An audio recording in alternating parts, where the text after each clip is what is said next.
Dabhoi Yamunanagar society statue of unity road પાસેથી પસાર થતી પીવાના પાણીની પાઇપલાઇનમાં લીકેજ હોવાના કારણે હજારો ગેલન પાણી વેડફાઈ રહ્યું છે અને રોડ ઉપર મોટા ખાડા પડી જવાથી અવરજવર કરતા વાહન ચાલકોને મુશ્કેલી પડી રહી છે. છેલ્લા કેટલાક દિવસથી પાઇપલાઇન લીકેજ માંથી પાણી નીકળે છે.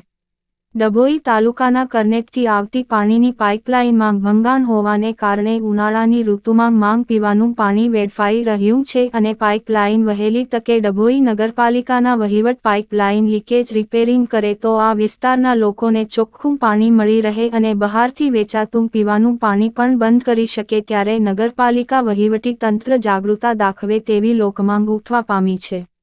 તેમજ પીવાના પાણીને લાઇન લીકેજને કારણે સ્ટેચ્યુ ઓફ યુનિટી જવાના રોડ ઉપર મોટા ખાડા પડી જવાથી વાહન ચાલકોને અનેક મુશ્કેલી પડે છે.